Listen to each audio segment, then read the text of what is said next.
Alarm घड़ी का आखिरी घंटा एक लंबी कहानी। पुराने जमाने की बात है। एक छोटा सा गांव था, गुलाबपुर। वहां एक घड़ीसाज रहता था जिसका नाम था रामू काका। वो बूढ़ा था, लेकिन उसकी उंगलियां आज भी बड़ी निपुण थीं। वो अपने छोटे से दुकान में बैठकर हर तरह की घड़ी ठीक कर देता, चाहे वो बड़ी दीवार घड़ी हो या छोटी कलाई घड़ी। उनकी दुकान के कोने में एक पुरानी अलार्म घड़ी रखी थी, पीतल की बनी हुई, मोटे शीशे वाली और दो बड़े बड़े कान जैसे घंटियों वाली। उसका नाम रामू काका ने रखा था, टिक्की। रामू काका रोज कहते थे, टिक्की, तू मेरे साथ 20 साल से है, तेरी आवाज ने न जाने कितने लोगों को जगाया है। लेकिन अब टिक्की बूढ़ी हो गई थी। उसका टाइम कई बार रुक जाता, अलार्म कमजोर बजता और उसकी सुइयां कंपन से कांपती। टिक्की की सबसे बड़ी चिंता। टिक्की को चिंता थी कि अब लोग मोबाइल की अलार्म घड़ी का इस्तेमाल करते हैं।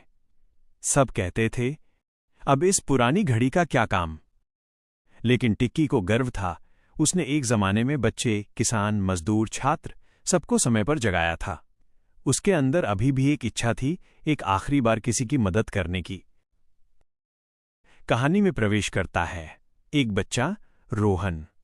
गांव में एक 12 साल का लड़का था रोहन। वो पढ़ने में अच्छा था, लेकिन सुबह जल्दी उठ नहीं पाता था। उसके माता पिता बहुत गरीब थे, पर चाहते थे कि उनका बेटा पढ़ लिख कर बड़ा आदमी बने। एक दिन रोहन अपनी माँ के साथ रामू काका की दुकान पहुंचा।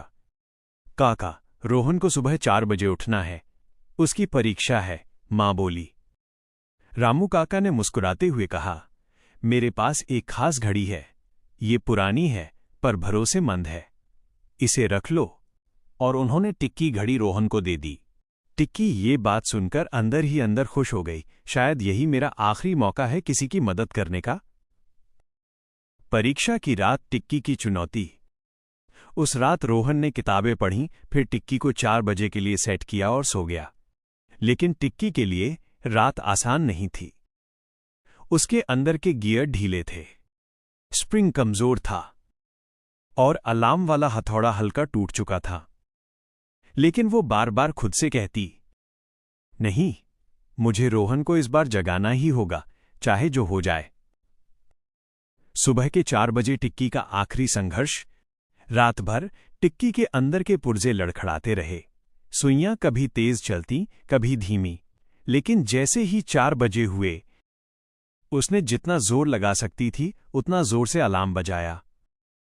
उसकी आवाज पहले जैसी तेज नहीं थी, लेकिन उसके इरादे मजबूत थे। रोहन की नींद खुल गई। उसने हड़बड़ाकर घड़ी की तरफ देखा।